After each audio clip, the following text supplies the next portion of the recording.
Olá você, telespectadora. Olá você, telespectador da TV Cultura. A partir de agora você acompanha a Opinião Litoral, edição desta quarta-feira, 17 de abril. Você vai ter comentários, análises das notícias pelo economista Denis Castro, pelo advogado Marcelo Pavão, que hoje faz aniversário, Denis. 47 anos. Nossa, mais quantos? 47 anos de carteira de trabalho. De carteira de trabalho assinada. Parabéns, Marcelo Pavão. E comece explicando para a gente a decisão do CNJ lá, que anulou a decisão do Luiz Felipe Salomão, corregedor, que afastou a Gabriela Hardt, mais um juiz, e 2 desembargadores. Na verdade, anulou metade e manteve outra metade, né? Até agora eu não entendi nada. Então, Paulo, boa tarde, Denis, boa tarde a todo mundo. Boa noite, quem assistiu à noite. É uma boa pergunta, é a pergunta do 1 milhão de como e por que essa decisão foi dada. Ontem eu acompanhei alguns votos no CNJ e realmente eu continuo sem entender o que está acontecendo. Por quê? O corregedor, o ministro Salomão, do CNJ, ele fez uma auditoria, fez uma investigação e, em resumo, tanto juízes como procuradores da Lava Jato fizeram um acordo com a subsidiária da Petrobras em atividade nos Estados Unidos de uma compensação. E essa compensação de milhões de dólares, que em dinheiro brasileiro dava quase 3 bilhões de reais, já estava certo que iria para uma fundação, um instituto, que seria gerido, dentre outras pessoas, pelos próprios integrantes da Operação Lava Jato. Essa operação já havia sido bloqueada pela Suprema Corte Brasileira, pelo STF. Então não era algo que foi descoberto de repente. Então já se sabia disso. E aí a decisão do ministro Salomão liminar, monocrática, ou seja, dele apenas, de afastar 2 desembargadores, 2 juízes, foi colocada em xeque e ontem, na decisão do CNJ, tanto a juíza Gabriela Hardt quanto o atual titular da 13ª Vara do Paraná Federal voltaram aos seus cargos, mas não os 2 desembargadores. E aí vem te respondendo, fazendo a pergunta, o que aconteceu? Eu não sei. Quer dizer, como é que não se afasta dois juízes, se afastam 2 desembargadores por algo que não chegou a ser efetivado, que já era do conhecimento do STF, do Conselho Nacional de Justiça, ou seja, não havia urgência, nada mudou, e de repente 2 desembargadores continuam afastados. Os votos, inclusive do ministro Barroso, o atual presidente do STF, me deixou muito inquieto no seguinte sentido, quer dizer, ele bateu direto no ministro corregedor, Salomão, dizendo que não havia urgência, que não podia ser dado de forma monocrática, e aí começou-se esse embate. Então, de fato, Paulo, até este momento, nós estamos falando do dia 17 de abril, eu não consegui ainda entender por que o juiz de primeira instância nada tinham a ver e os desembargadores continuam afastados. É muito complicado a gente entender, porque no cerne dessa questão está a justiça em si. Então, se isso não for esclarecido, abre-se um precedente extremamente perigoso para a politização e judicialização das posturas judiciais. É um negócio muito louco, que os próprios desembargadores e ministros não se entendem. É complicado. Se o Shakespeare estivesse vivo, Denis, ele diria assim: há mais mistérios entre o céu e a terra do que pode imaginar a nossa vã filosofia, né? Porque realmente é um mistério que aconteceu no CNJ, né? O corregedor acha que tem motivos suficientes para afastar da magistratura, que é uma decisão extremamente grave. 2 desembargadores, uma juíza e um juiz. E aí o plenário diz que não tem. Para os desembargadores tem, mas para as juízas não. Você citou o Shakespeare, eu vou citar o Charles do Bronx, aqui do Hurtador, aqui do Guarujá, faz sucesso internacional. Vem tranquilo, mas vem sem entender nada. A população não está entendendo nada. Uma coisa que no Brasil a gente está se assustando com a justiça é a questão que as questões técnicas e objetivas elas têm sido colocadas em segundo plano. E aí parece que a justiça tem decidido com base na opinião pública, com base na política, com base em espírito de corpo, ou seja, e a questão técnica ela é utilizada para moldar o interesse político que o judiciário está tomando. Então, é essa impressão que nós temos, e isso é muito ruim para a sociedade brasileira, porque traz aquilo que a gente já discute há bastante tempo, que é um fator econômico, influencia na economia, que é a insegurança jurídica. Você não sabe o que é certo, o que é errado, e tudo depende, tudo é relativo. Ou seja, depende do quanto você tem de capital, depende do quanto você tem de influência, depende do quanto você tem acesso aos tribunais superiores. Então, se você está fazendo tudo certo, tem certeza que está tudo certo? Depende. Se você não tiver acesso, influência e dinheiro, o teu certo vira relativo. Então, isso traz muita insegurança jurídica para a sociedade, se reflete também nessa violência excessiva, se reflete também no grau de corrupção, se reflete na dificuldade de atrair investimento para a economia. Olha, tem professor universitário, e os dois são professores universitários, tanto o Pavão como o Denis, que eles fazem assim: primeira prova, peso 2. Segunda prova, peso 2. Aí 2 provas fáceis, aluno tudo feliz. Aí terceira prova, peso 6. E vem uma prova muito difícil. O Denis riu, é sinal que ele faz isso. Né? Não. Tem certeza? As provas são muito suaves, tanto a primeira, a segunda. Os alunos saírem autoconfiantes, com a autoestima elevada. E todo mundo... O foco nas minhas aulas é o conhecimento, não é reprovar ninguém. Bom, agora a questão é para você. Qual é a inflação no Brasil? É uma preocupação. Agora, nesse momento, você é economista, a preocupação é com a alta do dólar, subiu 5 dias seguidos, hoje é o 6º dia, e com a queda das ações da Bolsa. São sinais de alerta na economia. Qual é o peso que você dá para essa situação? Para 3 fatores. A soma dos 3 pesos tem que dar 10. 1, conflito no Oriente Médio. 2, inflação nos Estados Unidos, que sinaliza um patamar de juros mais alto que o normal por lá. E 3º, falência precoce das metas fiscais do arcabouço do governo Lula. Principalmente a questão da inflação dos Estados Unidos e a questão da meta fiscal, que a gente já vem comentando aqui há muito tempo, que dificilmente o governo Lula vai conseguir atingir a meta fiscal esse ano.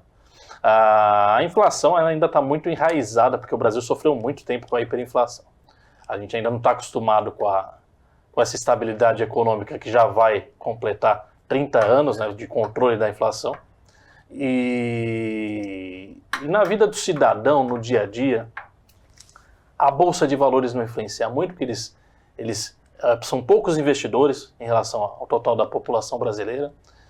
Mas o fato principal é a questão do dólar, né? O dólar acaba, no mundo inteiro, os preços, eles são, os preços dos produtos e serviços, eles são colocados em dólar, ou seja... Eles ainda são, né? Sempre serão, talvez aqui do economista. Mas, por que isso... Tem 2 fatores, né? Os Estados Unidos, por que o dólar vai continuar sendo a moeda mais forte, pelo menos pelos próximos 20 anos? No mínimo. Porque os Estados Unidos, além de ser a maior economia do mundo, eles têm a maior dívida do mundo. E o mundo inteiro comprou o título da dívida e continua comprando o título da dívida americana. Ou seja, a economia global está dolarizada. Apesar de que existe um esforço da China para fugir disso. No entanto, eles são compradores de títulos da dívida americana. Ou seja, se a economia norte-americana desandar, se o dólar desvalorizar, a China vai ter graves problemas, assim como o restante do mundo. Então, essa questão do dólar é sempre tem um peso maior na questão inflacionária brasileira, como na questão inflacionária mundial, exceto Cuba, Coreia do Norte, esses países que não entraram na globalização, né, que não fazem parte do jogo do comércio internacional. Todos os outros 200 países, 194 países, eles são dependentes do dólar, e o dólar vai influenciar suas economias, porque tudo que é de produto e serviço negociado na economia é cotado em dólar. Então, sempre que você tiver uma elevação na taxa de juros norte-americana, uma ou uma diminuição, você vai ter impacto nas economias mundo afora. Você não deu os pesos. Peso para a taxa de juros no norte-americano, aqui para a inflação brasileira, 7. Não, para a situação brasileira. Para a situação brasileira, 7. A Bolsa, 1. Situação internacional que afeta no dólar, 2. Meta fiscal é 1. A meta fiscal também. A meta fiscal é um que não vai chegar, né? A gente sabe. O governo fala que vai chegar, mas não vai chegar, mas isso não afeta muito a questão da inflação e nem da questão do mercado interno. Apesar de acontecer uma oscilação no mercado, mas é uma oscilação mais especulativa do que real. É a Faria Lima dando chilique, que a gente brinca, né? É o chilique da Faria Lima, vai oscilar a bolsa. Mas eles sabem que eles vão fechar o ano, podem me cobrar perto de 150 mil pontos. Pavão, você viu que ele riu, né? Quando eu falei que o professor dava peso 2 na prova fácil, Sim. peso 2 na prova e peso 6 na prova difícil, né? Exato. Naquela prova impossível, a última, né? Sim, Paulo, mas... Você fazia igual, né? Você também riu. Não, eu ri porque os meus ex-alunos, quem estiver assistindo, vai confirmar. A grande preocupação é que eu era contra a prova dissertativa, então o pessoal entrava em pânico, porque tinha que ler para você responder. Então era assim. Você é a favor da dissertativa? Eu sou totalmente contra a prova dissertativa. Porque aí é tudo subjetivo, é aquela coisa, é o professor que finge que ensina e o outro finge que aprende, o aluno finge que aprende, todo mundo faz. E que nota que você dá para a avaliação dele? 7, peso 7 para a inflação? Então, eu fiz direito e jornalismo exatamente para fugir da matemática, da contabilidade. Essa área eu tenho muito respeito.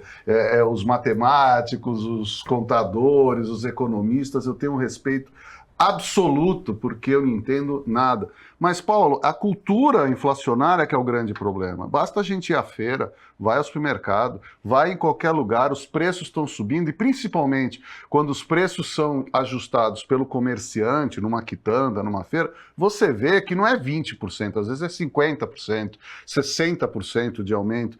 E a dona de casa, ela está comprando nessa ponta.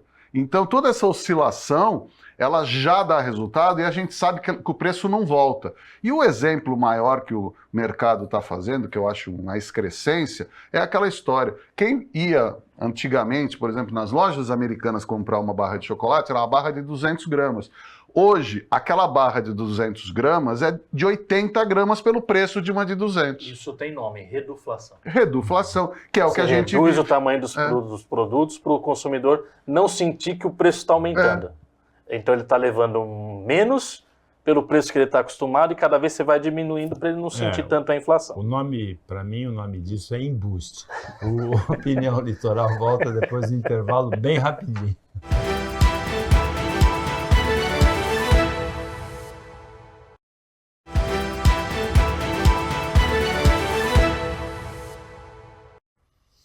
Voltando com o Opinião Litoral desta quarta-feira, com o Marcelo Pavão, advogado, jornalista, o Denis Castro, economista, analisando as notícias com você.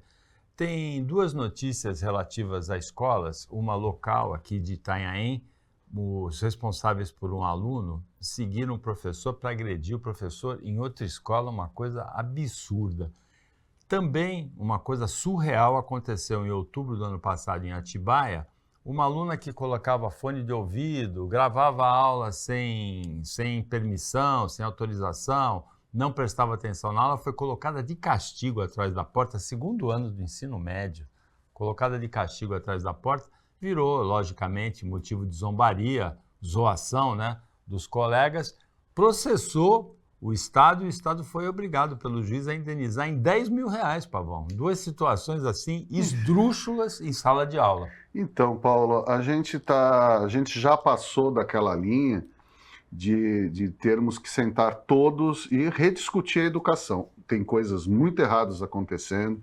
Nós destruímos a Associação de Pais e Mestres, que sempre foi um braço importante na ajuda, na complementação da educação. Nós acabamos com as reuniões, as coisas agora são discutidas e, principalmente, nós deixamos de prestar atenção na qualificação dos professores, na sua reciclagem, na sua modernização. Nós acabamos de sair de uma pandemia que mudou a cabeça de todo mundo. Até agora, Eu não tenho ouvido prefeitura, estado ou união ficar falando, olha, vamos fazer uma reciclagem com os professores, existem novas normas, os alunos podem estar com problemas, como é que vocês devem tratar?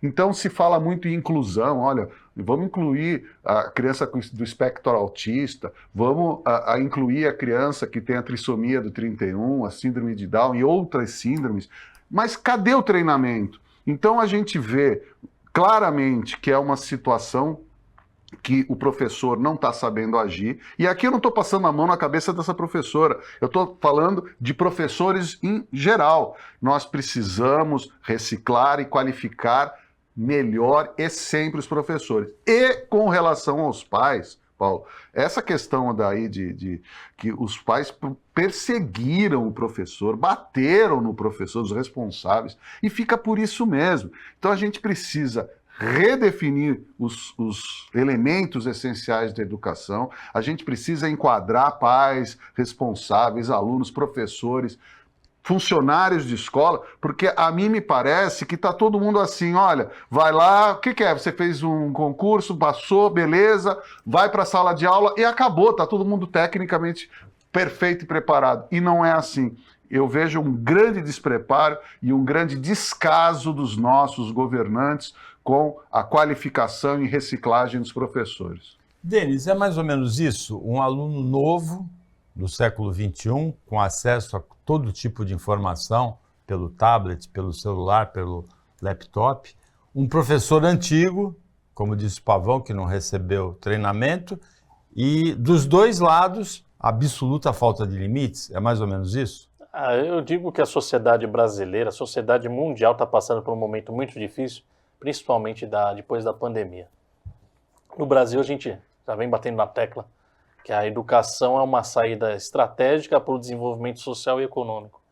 E a gente nenhum dos nossos políticos oferece revoluções e planos de desenvolvimento baseados na educação.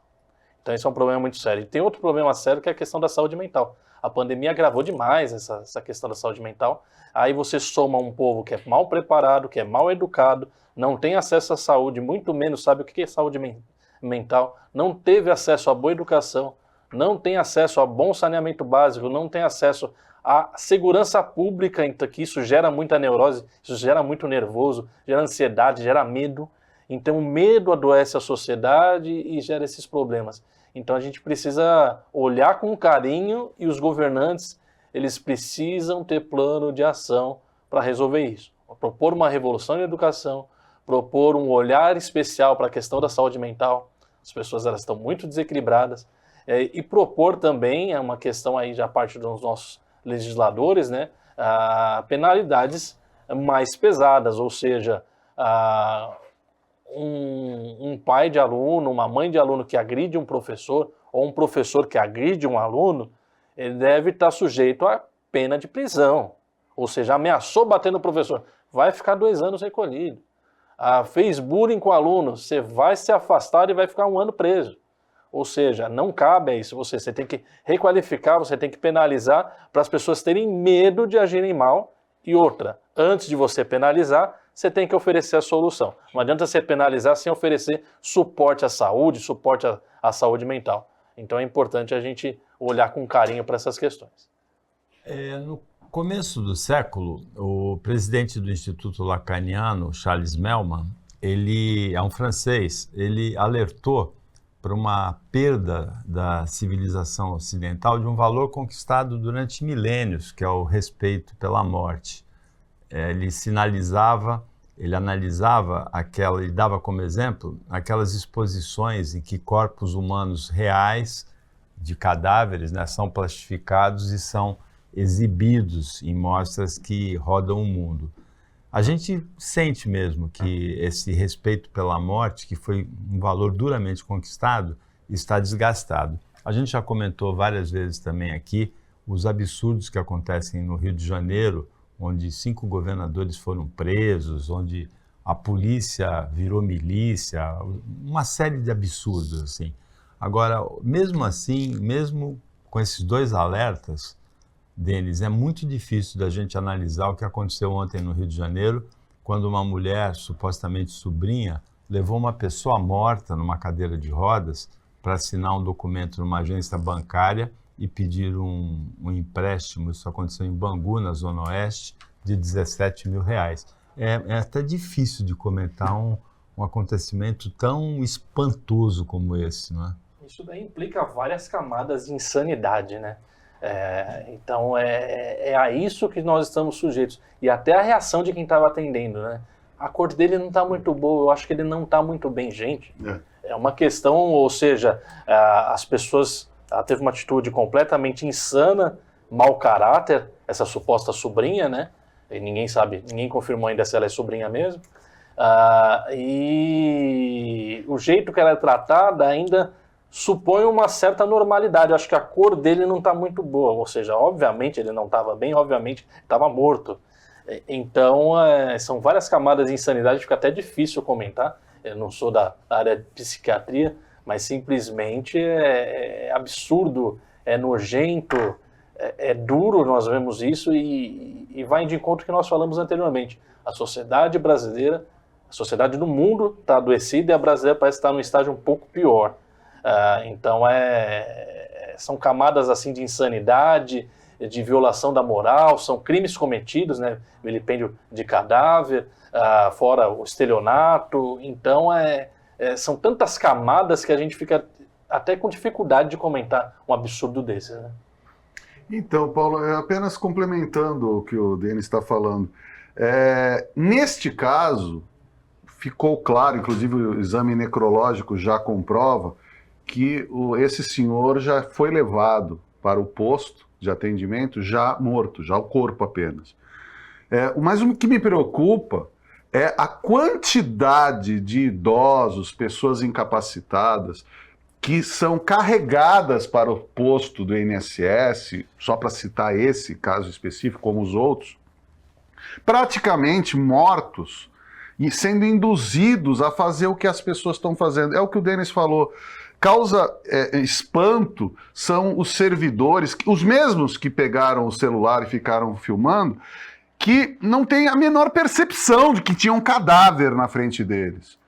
Então, isso é o assustador maior. Quer dizer, que existem pessoas mal intencionadas, bandidas, que fazem de tudo para fraudar, não é aquela pessoa, não. Pior é o de paletó e gravata ou de salto alto, que tem mandato, que tem imposto, que tem nome, que roubam do mesmo jeito, é até pior. E a normalidade que eles encaram isso. E a normalidade que eles encaram. Então, olhar para essa criminosa que levou o cadáver e falar, olha, como não? Ela tem a cara de corruptos, de bandidos, de qualquer salafrário, de qualquer nível. Então, ela é o espelho de muita gente que se acha normal roubar, passar para trás, sabe, achado não é roubado. Então a gente está realmente no multiverso da loucura que a gente precisa parar um pouco. Foi feito recentemente um recadastramento para ter prova de vida do INSS, que entraram na justiça, que não podia, que não tinha coisa. E aí, de repente, a gente vê que a insanidade avançou de tal forma que agora levam um cadáver para tentar receber um empréstimo. E agora, vamos avançar duas casas. Imagina se tem um servidor nesse posto que é conivente com essa pessoa. Imagina se tem a pessoa que pega a assinatura se é conivente. Recebia o empréstimo. E é assim, ou a gente vai se esquecer do governo Collor, que era aquele festival de contas fantasma, que todo mundo abria conta fantasma. Eu queria saber, alguma vez na história do banco, desde o século sei lá quanto, 1000 anos, quantos anos tem os bancos, se alguma vez alguém conseguiu fazer uma conta fantasma direto do caixa. Olha, eu vou abrir uma conta fantasma direto no caixa. Tinha que ter alguém que assinava, alguém que dava ficha, alguém que cadastrava. Então ninguém faz o golpe sozinho. Então isso apenas deixou claro que essa pessoa, sei lá, essa cuidadora, sobrinha, ela foi além, ela falou, é tudo ou nada, ou eu consigo hoje, ou então não consigo mais os R$17 mil.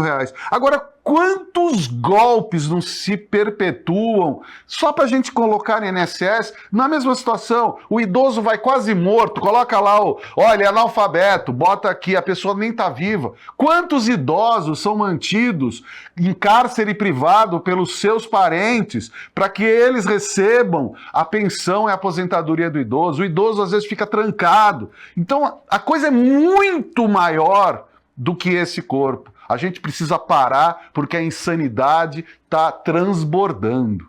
E as pessoas perderam completamente o limite. Nessa semana, um motorista em Patrocínio, uma cidade de 90 mil reais em Minas Gerais, ele abasteceu o carro R$150 num posto de gasolina e arrancou e foi embora, sem pagar. Deixou um celular. Ligaram e falaram, manda alguém aqui na minha casa cobrar aquele que eu vou pagar com cartão, com Pix, sei lá. Aí ninguém foi cobrar, né? A pessoa até se assusta. Um sujeito que faz um negócio desse, normal não é, né? Aí no dia seguinte ele voltou para pagar a dívida lá. Pegou o celular. Não, ele deixou um bilhete com o número Toma. do celular só. Pensei que ele já deixou no aparelho. Acho que, sei lá, você falou de insanidade, né? Camadas da insanidade. Camadas da insanidade, né? Várias camadas. Uma atrás da outra, todo dia tem alguma coisa bizarra desse tipo. Mas né? é porque há uma sensação... Perderam os limites completamente. Então, Paulo, né? mas há uma Vai na minha casa cobrar, vem aqui na minha casa mas há cobrar. uma sensação, seja qual for o pensamento, ideologia ou religião, há uma sensação muito grande de impunidade na sociedade brasileira. Então as pessoas estão cada vez mais não acreditando que haja justiça no final do túnel, que algo possa ser certo. Não é luz no final do túnel? Que algo, não é nem luz mais, a gente já nem está mais Não esperando era luz. agora é justiça? Agora é justiça. Isso quando tem túnel, né? Porque Entendeu? Então, esse Guarujá isso é até muito hoje- ruim, Paulo. Você fica E a esperando gente o túnel e o túnel não vem. e a gente está falando dessa situação agora do homem que foge, da mulher, e a gente começou falando do Conselho Nacional de Justiça. E no próximo bloco a gente vai falar também de uma decisão judicial devolver o passaporte do influencer Renato Cariani, que é acusado de tráfico de drogas. Então, o fundamento é maravilhoso. A justiça devolveu porque ele tem viagem para O tráfico. fundamento Senão não é pode- maravilhoso. Que coisa. Depois do intervalo a gente comenta.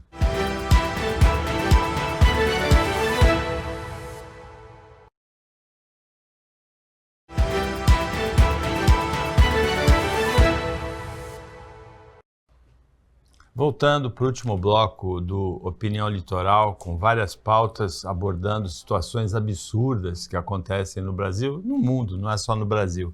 Uma dessas situações, Marcelo Pavão, é a devolução pela Justiça do passaporte do influencer Renato Cariani, indiciado por tráfico de drogas. A empresa dele fornecia, de acordo com as investigações da Polícia Federal, fornecia substâncias para que a cocaína fosse refinada, substâncias que auxiliam no refino da cocaína.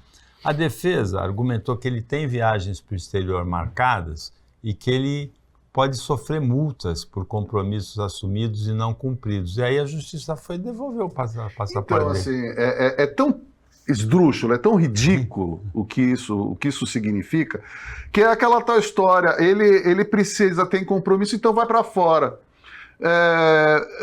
E aí, como é que fica a efetividade da justiça, da segurança? Quer dizer, o cara tá com passaporte é justamente para não fugir. E aí, não, ele precisa trabalhar, tadinho. Então, vamos fazer o seguinte, quando o traficante for preso, devolve a droga. Porque ele precisa trabalhar. Ao invés de sequestrar, né? A polícia tá com o hábito de sequestrar e É! tirar dinheiro do traficante. E tirar dinheiro do traficante. Aí você chega e fala assim, olha, o avião que foi pego, que estava transportando droga, dinheiro e tal, olha, devolve porque o piloto precisa trabalhar. É tão ridículo o que foi decidido neste caso, é tão ridículo. E a gente estava falando agora da cultura da impunidade. É isso. Qual é a leitura para qualquer cidadão médio do Brasil de uma decisão onde um empresário poderoso, com milhões de seguidores nas suas redes sociais, uma pessoa que monetiza uma quantia muito alta mensalmente. E aí a justiça fala, olha, você foi indiciado por tráfico de drogas, enquanto o processo está correndo, seu passaporte devolvem o passaporte para ele poder viajar. Então é aquele turma que os mais antigos vão se lembrar do personagem do Jô Soares. Tira o tubo, gente. Sabe? Vamos parar de brincar. Fala logo, olha, ele é rico, ele é poderoso, tem amigos poderosos, tem muita grana e nada vai acontecer com ele, tá bom? Desistam. É mais honesto falar isso do que essa palhaçada nesse processo, com todo respeito aos magistrados. Isso é uma palhaçada, isso deixa claro que a justiça está fazendo uma opção pela galhofa, pela impunidade. É uma vergonha total essa decisão. Vale como argumento para qualquer indiciado, qualquer acusado que esteja com o passaporte suspenso, por exemplo, o ex-presidente Jair Bolsonaro, a defesa deram para o Renato Cariani. Tem que dar imediatamente. Tem que dar para mim Devolve também. de todo mundo. Tem que devolver imediatamente de todo mundo, né? todos os passaportes que estão retidos, sejam devolvidos imediatamente. Não há mais justificativa para a pessoa ficar detida nesse país. Devolvam todos os documentos de identidade, passaporte, porque virou palhaçada. Essa questão aí, de novo, né, que a gente falou no começo do programa, a justiça está deixando claro que ela tem preço, né? Quem pode contratar advogado milionário, que o cachê é milionário, né? Para conversar com um criminalista bom, aí sai na casa dos 2 milhões. Com o cara que tem trânsito nas cortes superiores. Ou seja, então a justiça no Brasil tem preço. Dependendo, muitas vezes a pessoa é inocente e está presa, e muitas vezes a pessoa tem todos os indícios, é um criminoso contumaz, comprovado, e ele tem todos os benefícios, nunca é preso, nunca acontece nada. Então a gente precisa analisar isso, que isso ajuda a adoecer a população, essa questão da insegurança jurídica, além da pobreza, além de todos os outros fatores que nós falamos, mas a questão da impunidade e dessa questão de que a justiça não é igual para todos e não trata todos de maneira igual, se acentua mais ainda na sociedade e traz uma revolta, né? Se eles podem, por que nós não podemos? Então, por isso que a gente também tem esses altos índices de violência no país. Então, a gente precisa analisar isso com carinho e esperar mudanças. Eu acho que não adianta esperar. A sociedade tem que se mobilizar e sair às ruas para pressionar por mudança. No final de semana, um policial militar desapareceu em Guarujá. A gente registrou morte de policial da Rota em julho do ano passado em Guarujá. Registrou morte de policial da Rota, 3 mortes de policiais em Santos, em Cubatão, na Baixada Santista no começo desse ano, e nesse fim de semana um policial militar desapareceu.